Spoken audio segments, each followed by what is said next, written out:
जय हिंद दोस्तों। आज हम लोग हिंदी का एक chapter Bihar board class 10th के लिए पढ़ने वाले हैं, जो कि आप जिस चैनल से इस वीडियो को देख रहे हैं, इस चैनल में और इस वीडियो में बीजी कैरियर ऑनलाइन क्लासेस में आप सभी का स्वागत है। और जैसा कि जानते हैं कि हमारे क्लास 10th के लिए जो एक चैप्टर है गद्य खंड, उसको आज हम लोग देखने वाले हैं, जो आपके बीच में आज एक वीडियो के माध्यम से हम कवि परिचय लेकर आए हैं। इसके नेक्स्ट वीडियो में हम आपको पूरा इस चैप्टर का कहानी जो भी है सटीक माध्यम से बताने वाले हैं। उसके बाद नेक्स्ट वीडियो में हम लोग क्वेश्चन आंसर करके पूरा क्लियर कर लेंगे, ठीक है। तो आज हम लोग देखने वाले हैं कवि परिचय, class 10th Bihar board chapter number 1, ठीक है। तो हम लोग देखेंगे class 10th subject form Hindi, गद्य खंड है और श्रम विभाजन और जाति प्रथा, ठीक है। चैप्टर का नाम क्या है हमारा?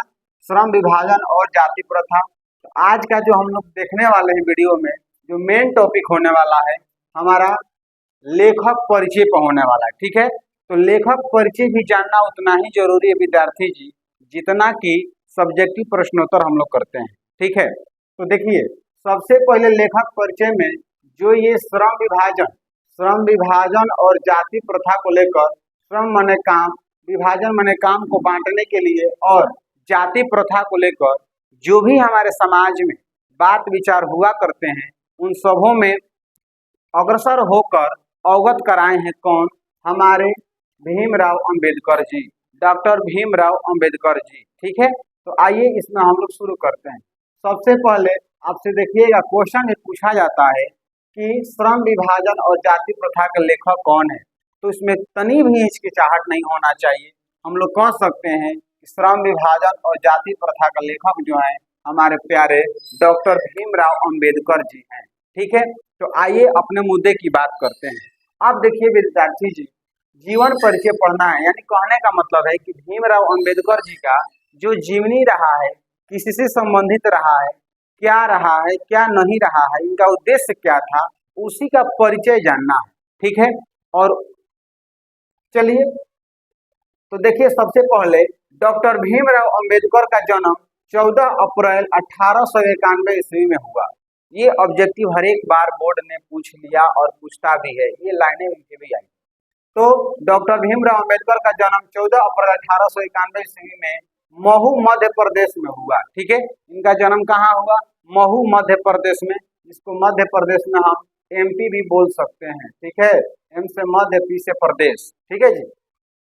अब देखिए, प्राथमिक शिक्षा इनका जो है, प्राथमिक शिक्षा यानी पहले का जो शिक्षा हुआ, उपरांत उच्चतर शिक्षा हेतु न्यूयॉर्क यानी अमेरिका गए। तदुपरांत लंदन यानी इंग्लैंड जाकर इन्होंने अध्ययन किया। अपने जो उच्च लेवल के जो शिक्षा हुआ, इन्होंने अपना प्राथमिक शिक्षा को लेकर के उच्च शिक्षा को जानने के लिए इन्होंने अमेरिका और इंग्लैंड को भी गए हैं, ठीक है। वे अपने समय के सुपठित जनों में से एक थे। कहा जा रहा है कि अपने समय में जो डॉक्टर भीमराव अम्बेडकर जी थे, अपने समय में एक बहुत ही सुपठित, जाने माने, एक बहुत ही प्रतिष्ठित आदमी थे, ठीक है जी। कहते हैं कि बुद्ध, कबीर और ज्योतिबा फूले से प्रेरित बाबा साहेब अछूतों महिलाओं और मजदूरों की मानवीय अधिकार और सम्मान दिलाने के लिए आजीवन संघर्ष करते रहे।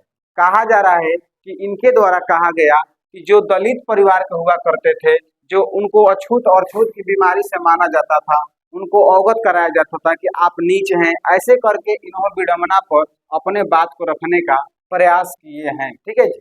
देखो यहाँ पर लिखा है विद्यार्थी जी, कह रहे हैं क्या कि बाबा साहेब अछूतों महिलाओं और मजदूरों को मानवीय यानी उनका जो अधिकार है, मानव का अधिकार है, वो सम्मान दिलाने का क्या करते थे? काम करते थे। यानी वैसा काम करते थे जो समाज में हमारे महिला रहती थी, मजदूर रहते थे, जो भी जीव मानव रहते थे, उनको समाज से जो अधिकार नहीं मिल रहा था, उस अधिकार को दिलाने का काम किया करते थे, ठीक है जी।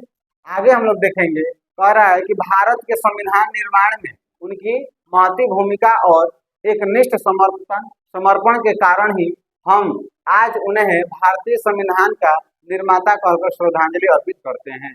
कहा जा रहा है यहाँ पर कि आज भी समाज को सुधारने को लेकर तो किया ही, लेकिन भारत का जो संविधान लिखने का काम है विद्यार्थी जी, इनके द्वारा कैसे हुआ तो सुनिए। कहा जा रहा है कि भारत के संविधान निर्माण मतलब जब भारत का संविधान बनाया गया तो उनकी महती भूमिका यानी किनका भूमिका, डॉक्टर भीमराव अम्बेडकर जी के देख रेख में, उनके संचालिता में, उनके निर्माण से बना। और कहा जा रहा है कि एकनिष्ठ यानी एकसर होकर के समर्पण मतलब होता है कि अपने को पूरा उसी पर न्यौछावर करके क्या किया, न्यौछावर कर दिया। और उसी कारण हम आज उन्हें भारतीय संविधान का निर्माता उसको कहते हैं जो निर्माण करने वाले होते हैं, जो बनाने वाले होते हैं। तो इन्होंने अपना पूरा एक टाइम अग्रसर होकर के संविधान के निर्माण में अपने आप को न्यौछावर कर दिए। और यही कारण है कि आज उन्हें हम भारतीय संविधान का निर्माता कहकर श्रद्धांजलि अर्पित करते हैं, यानी उनके नाम को हम लोग याद करते हैं। तो आपसे पूछा जाएगा क्या पूछा जाएगा विद्यार्थी जी कि भारतीय संविधान का निर्माता किन्हें कहा जाता है, भारतीय संविधान का निर्माता किन्हें कहा जाता है। तो आप एकदम बढ़िया से बढ़िया आंसर बनाइएगा, डॉक्टर भीमराव अंबेडकर जी को कहा जाता है। ठीक है, आप इतना समझ पाए होंगे। आगे बढ़ते हैं विद्यार्थी जी। कहा जा रहा है कि उनकी समूची बहुमुखी विद्वता, एकांता ज्ञान साधना तपस्या की जगह मानव मुक्ति व जल कल्याण के लिए थी। कहा जा रहा है क्या कि इनका जो भी साधना, जो भी तपस्या, जो भी काम, जो भी नजर हुआ करता था वो समाज में रहने वाले लोगों के लिए जन कल्याण का काम करते थे, यानी लोगों की जो समस्या हो रही थी उसको उद्धार करने का काम करते थे। यानी जन मतलब लोग, यानी लोगों का कल्याण करने का इन्होंने काम कर रहे थे। ठीक है जी, आगे देखते हैं। कहा जा रहा है इतना क्रियाकाल करते करते में हुआ क्या कि दिसंबर 1956 में दिल्ली में बाबा साहेब का निधन हो गया, यानी मृत्यु हो गया। विद्यार्थी जी आपसे पूछा जाएगा कि डॉक्टर भीमराव अंबेडकर जी का मृत्यु कहाँ हुआ था, तो दिल्ली में हुआ था। और पूछा जाएगा अगर कब हुआ था तो 1956 यानी दिसंबर 1956 में हुआ था। ठीक है, तो ऐसे करके यहाँ से ऑब्जेक्टिव क्वेश्चन भी बहुत बन जाते हैं, उसको भी आपको ध्यान में रखना होगा। आइए अभी इनका हम लोग जीवन परिचय देखें विद्यार्थी जी। अब आपको हम ले चलते हैं प्रमुख रचनाएं। यहाँ से तो पूछवे मत कीजिए विद्यार्थी जी, जिस तरह से हम लोग देखे होंगे खास करके गांव में कहलाता है एक भाषा, जैसे कोई फल तोड़िएगा तो कि झाड़ के आता है, झाड़ के, वैसे यहाँ से क्वेश्चन झाड़ लिया जाता है। ठीक है, देखिए प्रमुख रचनाएं, तो इनकी प्रमुख रचनाएं यहाँ पर लिखा हुआ है। ये जो हमने लिखा है ये सारे सब बिहार बोर्ड के जो भी एग्जाम है उसमें पूछे गए हैं। लिखा गया the castes in India their mechanism, ठीक है, genesis and development, who are Shudras Buddha and his Dhamma, annihilation of caste, the untouchables who are they आदि। ऐसे करके इनके द्वारा निम्नलिखित प्रमुख रचनाएं लिखी गई है। ठीक है जी, आगे देखते हैं इनके द्वारा लिखा गया साहित्य विशेषताएं, यानी कहा गया कि इनके द्वारा जो भी कथन हुआ, कहा गया, बताया गया, उसकी विशेषताएं क्या रहा, इनका मूल फोकस बिंदु क्या रहा समाज के लिए, तो ये बताया जा रहा है कि बाबा साहेब के साहित्य में शोषित, पीड़ित एवं दलित जन मतलब लोगों की आवाज उठाने का प्रयत्न किया गया है। प्रयत्न मतलब होता है प्रयास किए हुए हैं। प्रयत्न मतलब क्या होता है विद्यार्थी जी, प्रयास किए हुए हैं। तो कहने का बात यहाँ पे हुआ कि बाबा साहेब के साहित्य में, यानी इनका लिखा गया जो पठन पाठन की क्रिया है उसमें शोषित मतलब होता है किसी चीज को दबाव में करना। अब कोई समाज में गांव में आदमी व्यक्ति रहता है तो उस पर देखे होंगे छोट बड़ के ऊंच नीच के बात को दिखा करके उस पर दबाव किया जाता है, उस पर शोषण किया जाता है कि तुम ये नहीं कर सकते, तुम वो नहीं कर सकते। ऐसे जो छोटे छोटे करके समाज में कुरीतियां थी, गलतियां थी, उसको सुधारने का प्रयास हमारे डॉक्टर भीमराव अंबेडकर जी किया करते थे। ठीक है, उठाने का प्रयत्न किया। और किनको देख लो, शोषित और पीड़ित एवं दलित, यानी जो दलित छोटे परिवार समाज से रहते थे, जो पीड़ित मतलब जो हमेशा कमजोर जैसे रहते थे और जिनको शोषित किया जाता था कि तुम ये नहीं कर सकते, वो नहीं कर सकते, तुम ये हो वो हो, ऐसे समाज में देखे होंगे। ऐसे सभी समस्याओं को लेकर इनका मूल रूप से आवाज उठाने का काम हुआ करता था। ठीक है जी, आगे देखते हैं उनकी संपूर्ण मतलब पूरा साहित्य मानव मुक्ति जल कल्याण था। यानी कहा जा रहा है कि इनका संपूर्ण मतलब पूरा जो साहित्य था ना, क्या था, मानव की मुक्ति दिलाना। मानव की मतलब यानी जो समाज में लोग रह रहे थे ना, उनको जो भी समस्या से बंधित किया गया था उसे आजादी दिलाना इनका मूल फोकस था।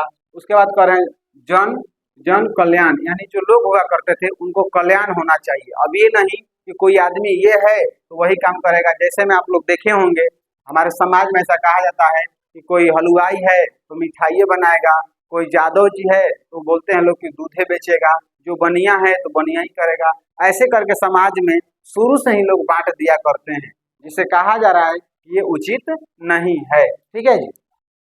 अब देखिए लास्ट पॉइंट बच गया विद्यार्थी जी। कहा जा रहा है कि इनका भाषा जो था ना, भाषा शैली क्या था, तो सुन लीजिए। डॉक्टर भीमराव अंबेडकर के लेखन की जो भाषा था मूल तो क्या था, अंग्रेजी भाषा था। क्या था विद्यार्थी जी, अंग्रेजी भाषा था। यहाँ से आपसे क्वेश्चन पूछा जाएगा कि डॉक्टर अंबेडकर के द्वारा जो लेखन भाषा थी वो कौन सी भाषा थी, तो अंग्रेजी भाषा थी। ठीक है। तो विद्यार्थी जी अभी आपके सामने हम इस वीडियो में पूरा एक चैप्टर श्रम विभाजन और जाति प्रथा का लेखक परिचय और प्रमुख रचनाएं, साहित्य विशेषताएं और इनका भाषा शैली को देखे। यहाँ पर आपका विद्यार्थी जी हम कह सकते हैं क्या कि इंड होता है, यानी जो आपका क्या होता है, लेखक परिचय जो एक चैप्टर को होता है, क्या हो गया, इंड हो गया। ठीक है। तो इसके अगला जो वीडियो होगा हम लेकर आएंगे जो पूरा चैप्टर में बाबा साहब क्या कहना चाहते हैं, किन पर फोकस किए हैं, पूरा डीप में हम लोग जानेंगे। ठीक है। तो उम्मीद करते हैं कि ये परिचय को आप बढ़िया से समझ गए होंगे। तो इसी तरह के हिंदी से संबंधित अन्यथा और सब्जेक्ट से संबंधित अगर सभी विषय पर वीडियो चाहते हैं तो हमारे चैनल बीजी कैरियर ऑनलाइन को सब्सक्राइब कर लीजिए और लाइक कर दीजिए, इसलिए कि ताकि मेरा जो भी वीडियो हो, मेरे चैनल का जो भी नोटिफिकेशन हो, सबसे पहले आप तक पहुंचे और आप इस वीडियो का लाभ उठा सकें। ठीक है। और अपने दोस्तों में भी शेयर कर दें जो अभी जो बिहार बोर्ड का तैयारी कर रहे हैं। ठीक है। जय हिंद, धन्यवाद।